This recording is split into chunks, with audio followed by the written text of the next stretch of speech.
Welcome to the Blue Line here on WHVL. Mike Tressa, Andrew Callista, and Penn State was trying to follow up their first Big Ten win with some more. Michigan State in town for back-to-back games, but scoring last weekend would be at a premium. Yeah, the first time around with these two, the Lions couldn't solve Jake Hildebrand, who shut them out for only the second time all season. Solving him would be a key if the Lions want to stay on the winning path. Both goalies would play big roles on the weekend. Hildebrand and Matthew Scoff were the focus of the weekend, and it all started on Friday night. There he is, Matthew Scoff leading his team out to the rocking Pegula crowd, ready to see a win, number 2, but Jake Hildebrand standing in the way. Penn State a good chance early, pass to Eric Scheid, comes up the right and goes postal, no goal in that open net, and Hildebrand covers everything up on the second efforts. Penn State had penalty problems. Pat Cowdice with interference, more on them later, but the Lions' penalty kill was amazing, collapsing on the Spartan shooters in every chance. Scoreless game after 1 the second. Greg Wolf fights the puck from Pat Cowdice up to Lee Reimer, who does the rest, beating Scott for a 1-0 lead. PSU comes right back. Scheid this time passes to Ricky DeRosa, who scores right past the D. 5th of the year, makes it 1-1. Just a minute later, Zach Starr gets tripped up by Rhett Holland. Lions going on the power play and getting the momentum as Casey Bailey fires from the top. The shot deflected by Taylor Holmstrom right to Dylan Richard. Easy goal there. Lions take a 2-1 lead. Scoff keeps out the rest of the period, sprawling for one of his 32 saves. Into the third period, Lions with a chance, but DeRosa again goes, this time too hard into the goalie, gets called for goaltender interference. He'll go to the box, and just 10 seconds later, refs get David Glenn for holding. That means 5-on-3 for the Spartans.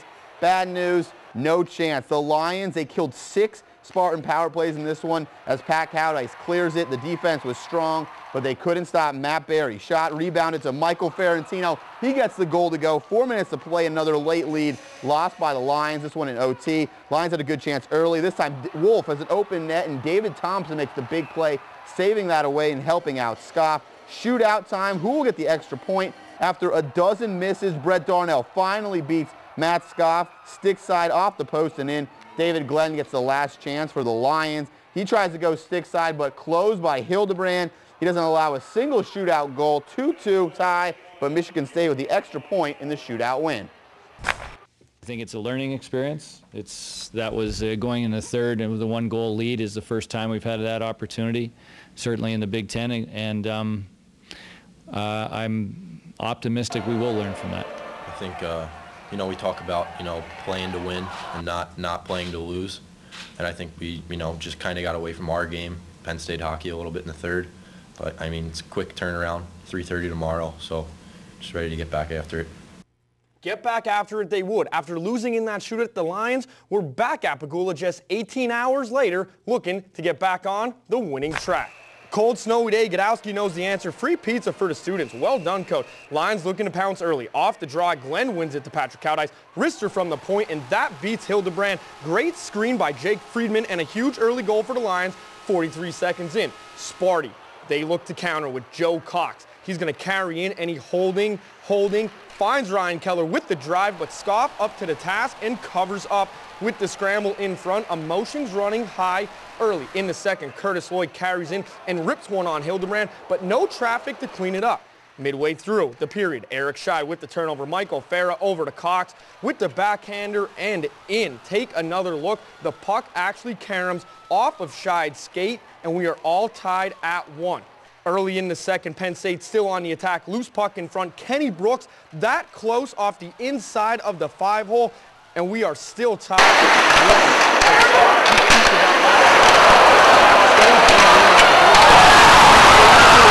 Goal. Tommy Olczyk with a great pass out in front, but Max Gardner can't find it. That close again for the Lions, and Joe Cox, the freshman, again waits for the cavalry, and it pays off. Loose puck in front. Matt Berry finds it and lifts it over Scoff. Take a closer look. A great play by Berry on the backhand. Sparty leads 2-1, and in the final minute, the extra attacker is on for Penn State. They get a couple good looks at it. You're going to see Eric Scheid behind the net right here. He's going to try to bank one off Hildebrand, but Hildebrand comes up big, and Sparty holds on for a tough 2-1 victory in a very exciting 2-game set. And here's a look at this weekend stats. Low scoring after a high against Michigan. Both teams really took to the defensive side of the puck. Penn State outshot the Spartans by 9 thanks to a 29-13 advantage in the Game 2 loss. Lions with 2 more penalties, but great on the special teams, shutting out the Spartans' power play, just unable to convert anything into a win. So as we've probably seen too much in the Big Ten, this time Penn State with 2 leads late in the third period and still unable to come out with a win. Yeah, I really think there's an element to learning how to win. Over time in these close games, you mature and you grow and you're able to handle the pressure. And yes, there are positives to take away. And that's what Coach Guy Gadowski spoke about in this week's Sounding Off, presented by Ace Hardware of State College. Watch the tape over the weekend. You know, we did a lot of good things. We kept a very good team to, 13 shots on net, and I thought there was, you can, as far as the performance goes, I think you can be pretty happy with it. So, again, I know I've said this before, but disappointed, obviously, in the outcome, but encouraged by our performance. One man who turned in a great performance was that man right there. He's our player of the week, Kenny Brooks, the forward, making the switch to defenseman. Got the start due to injuries to Juha and Jensen. Brooks made plays all over the ice and was very physical, as you see there. He was a major help for a patched-together unit, allowing only 4 goals on the weekend. Coach Gadowski said he really liked his stick play from the position. And how's this for toughness? He took a puck to the knee in Game 2, went to the bench for a bit, but came right back in. After all, he is a hockey player. Really great toughness there from Brooks, and actually a perfect segue into what the Lions did good from this past weekend as we focus on that unit of play. Yeah, and what they really did well was on the back end in the defensive zone. They were playing shorthanded, yet possibly turned in their best game of the year. That says communication was working great. Also, Kenny Brooks, Mike Williamson stepped up big. Mark Yanis also made plays. Penn State really tightened up in their end protecting Scoff, especially when they were down one of their top guys, Patrick Cowdice, who committed 3 penalties in Game 1 and was off the ice. But while they were clear on that side of the puck, only 2 goals allowed in each game on the weekend. Things really not good on the other end from the offensive side. Yeah, in both games they were in position to close it out. Credit Michigan State, they blocked 19 shots in Game 1, 25 in Game 2. Penn State had their chances, hitting multiple posts in Game 2 and not scoring after getting the first goal in the first minute of Game 2. Add insult to injury, Lions failed on all 7 shootout chances in the game. You have to close out these close games. And we'll see if that changes on the road as Penn State heads to Michigan this weekend to take on the Wolverines. We'll preview that series when the Blue Line returns. It's a great atmosphere. You have to be really mentally tough there. You can't let things get to you. So that'll be another good experience for us. Welcome back to the Blue Line. Penn State getting ready to face Michigan again this Friday and Saturday. Game 1 coming just 13 days after the Lions beat the Wolverines 4-0 at Pegula for their first Big Ten win. So you have to think that's fresh in the minds of the Wolverines. Oh, it's definitely still on their minds, especially after the Wolverines have dropped 2 in a row to Minnesota, riding the 3-game losing streak. Very proud tradition up there in Ann Arbor. They want to right the ship, and they do come in still ranked the 10th team in the country like they were at Pegula. And now they have the home ice advantage on their side. They're 7-1-2 this season at Yost. Their only loss coming to UMass Lowell. Now we'll take a look at how the teams stack up with the J-Magai Mitsubishi matchup board. How do they match up? Michigan, the advantage across the board as you see the stats. Penn State actually 0.3% better on the faceoffs, but as they say, that's why they play the games. Slight advantages won't scare off the Lions. That's because of what happened last time. After Penn State dropped Game 1 7-3 to Michigan, the Lions battled back with a 4-0 shutout win behind Matt Scoff's 32 saves. That's the motivation the Lions need heading into the series. Obviously, they're going to be kind of sour and wanting to get back at us for that win, but I think it just gives us confidence that we can execute against them, and going forward here, we're going to hopefully do the same. It's going to take an excellent game. It's going to take excellent goaltending. We know that. They're a fantastic team. We're going to have to be good in all our areas if we want to duplicate that. I think we can, but it's going to be a heck of a test. So Penn State has plenty of fresh tape on the Wolverines, and for the most part, they're pretty fresh in their minds, having just played. Guy Gadowski talked about the areas they have to work on everywhere, but if you look at a specific area, what do the Penn State Nittany Lions have to do against the Maize and Blue to come out with another win? Well, after last week, for me, it has to be the scoring. Penn State managed 7 goals in the last series between these two. Obviously, the home crowd and momentum aiding in that effort, but like we saw against Michigan State, the Big Mo can disappear in a heartbeat, kind of like Penn State scoring. Lions are still getting their shots, but they're a little low on the quality. Lots of them early on in a rush with very little traffic. Makes for easy saves. State needs needs to capitalize on these opportunities, find empty zones, move towards the net, and get screens in front to create better opportunities and stress the Wolverine defense. They did this against Michigan before. They know they could score against the Michigan goaltenders, and Coach Godowski said they will keep their same approach, which did well against Michigan State, despite the outcome. That's attributed to how they play. They play an excellent defensive style, and that's how they play, and they're very difficult to play against, very difficult to score against. So I don't feel, and you look at the chances that we had, not only the shots, but we chart the chances and the grade A chances. I didn't feel too badly about what we generated. So no, I thought we, comparatively to the other best programs in the nation, I thought we did all right in terms of generating offense on them. From offense to defense, freshman blue liner Mike Williamson stepped up big against Michigan State, leading the Penn State defensive attack, and we took the time to catch up with him in this week's player profile with Elise Murkowski. I'm here with defenseman Mike Williamson, and Mike, you had a big game coming up, stepping up for some injured players on defense. What was that like? It was good. Obviously, anytime you get an extra chance to get some extra ice, you take advantage of it and try and play your best. And you had a pretty unique experience. You were drafted by Vancouver. What was that like for you? Really exciting time for my family and I. It was, just a regular day, and then we got the call, and it was, like I said, very exciting. So. You guys had a chance to beat Michigan here at Pegula. You guys are going on the road to them now. What's it going to be like playing them again at their home ice? It's going to be tough. They're a very good hockey team, and we're gonna go in with a big appetite and get a couple of wins, hopefully. Thanks very much, Mike. Thank you. Back to you guys. Thanks, Elise. When we come back, we'll talk Penn State with the face of ESPN's college hockey and interview with John Butchergross when the Blue Line returns. Oh, nice little move. Wrist shot saved. Puck loose. Goal! Matt Berry out of midair. And for the second night in a row, Michigan State gets a late third period goal. Welcome back to the Blue Line. ESPN's college hockey voice John Butchergross was in the booth on Saturday for the game against the Spartans, and before the game he took some time out of his day to speak with our Mike Tressa about hockey in the Valley. Thanks, Andrew. Lucky enough to be joined alongside ESPN's John Butchergross. You see him on SportsCenter. He's here now calling hockey. And John, coming into Hockey Valley, seeing Penn State for the first time, what was your thoughts on this new arena that's just been built for hockey? It's amazing.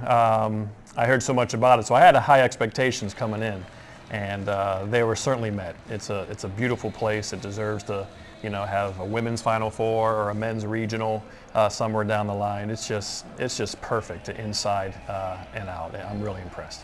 And you mentioned in your column, actually, online, you said that Penn State, they're a growing program. It's only in their second year of Division I hockey. Right. But about 5 years down the road, you think they could become a power. Why do you think that? Well, I just think they'll be able to recruit here. Guy Godowski is obviously a good coach and a good recruiter. They're right in the middle of a great bed of talent, Western Pennsylvania, Eastern Pennsylvania, and certainly up in Western New York. It produces a lot of great hockey players. So I just think they're in a great spot. But even that, it's a brand that travels across the continent.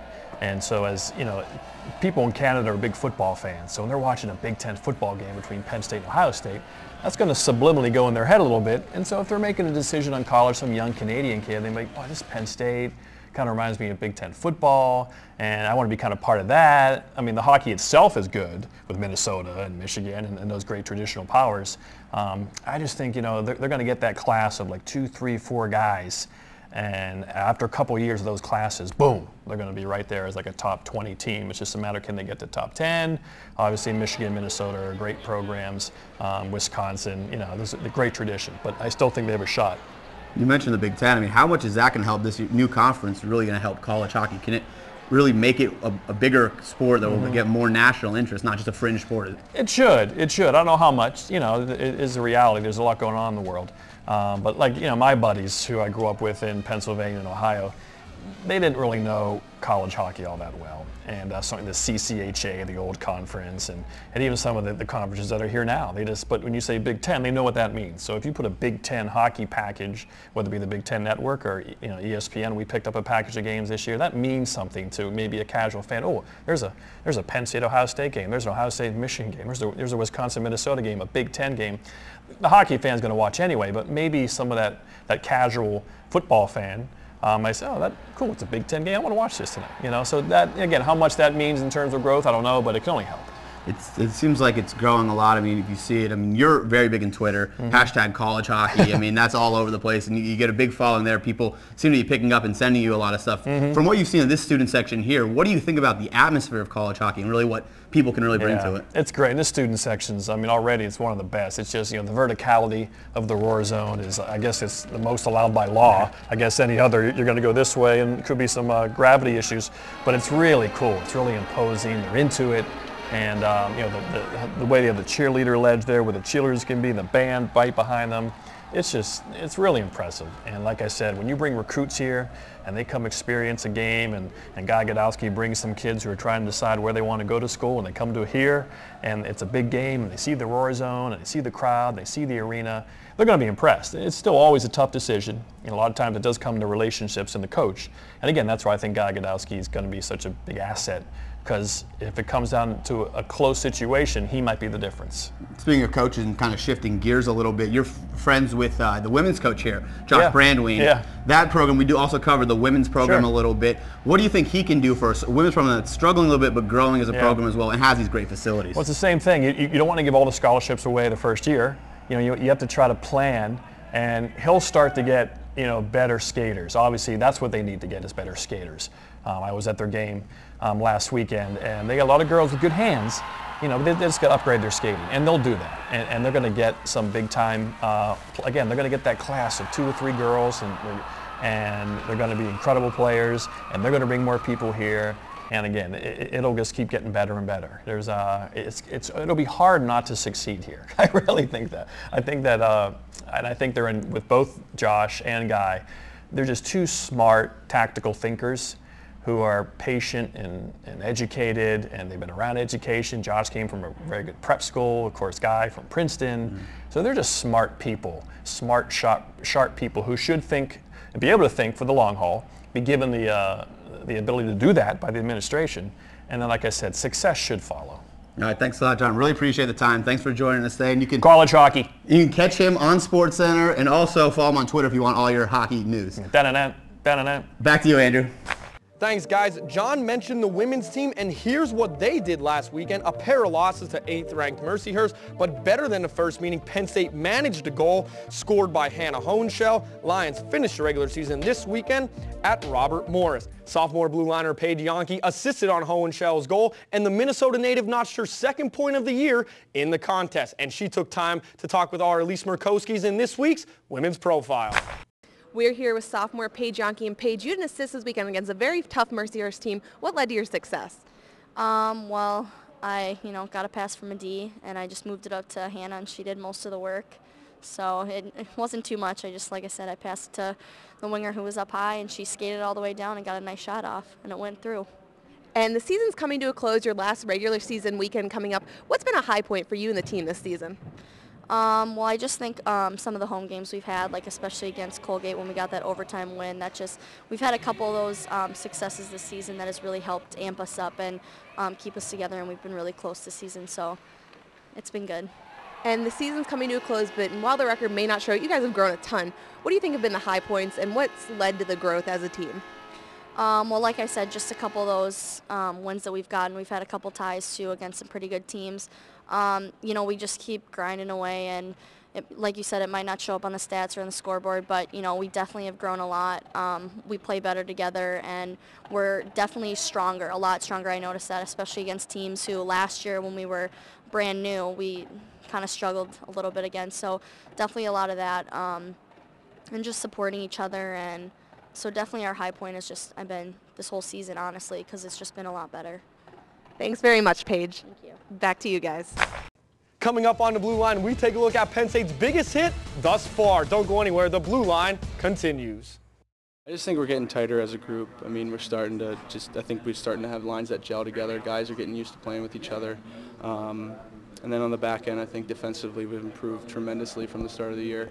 Welcome back to the Blue Line. Penn State getting closer with the lead in the remaining minutes of both games this weekend, still just can't pull out that win. Well, I'll tell you who won, though. The fans won because we saw some exciting hockey. And the boys, they did give us 2 great plays for our Plays of the Week. We're going to do something a little bit different with the Aaron's Amazing Save of the Week. Not a goalie, but watch Mac McEacher and Greg Wolf has an open net.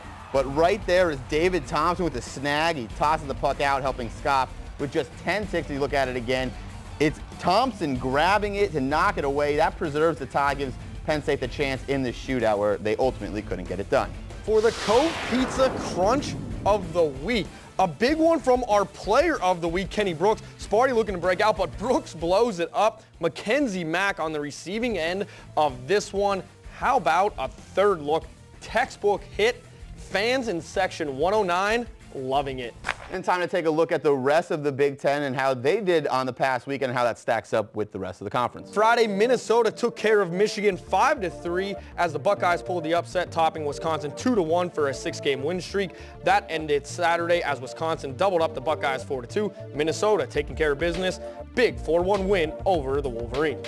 So Minnesota wins twice but stays at number 2 behind BC, but tops in the Big Ten still Wisconsin and Michigan, the same amount of losses, but the Badgers with 2 more wins to put them in second. Ohio State getting closer to 500 in conference, and Michigan State racking up the ties with Penn State coming in on the bottom.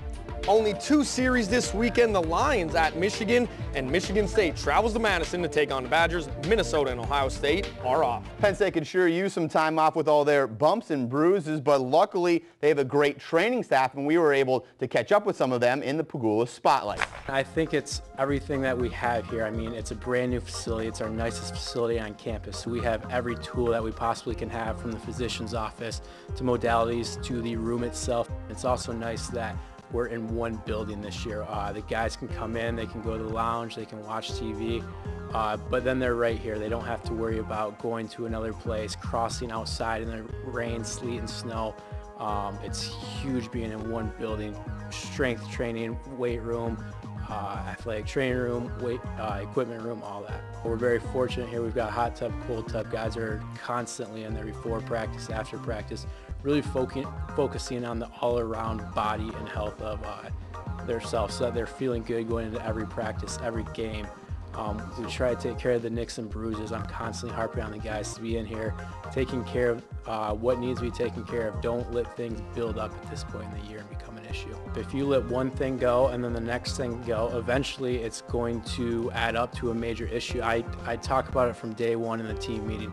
Don't let issues, don't let little nicks and bruises become problems. Once they become problems, that's when we have a serious issue on our hand that's going to make you sit out for some time. I think the hydrotherapy area and just the unity that we have here between our staffs and where the players can be really helps them out.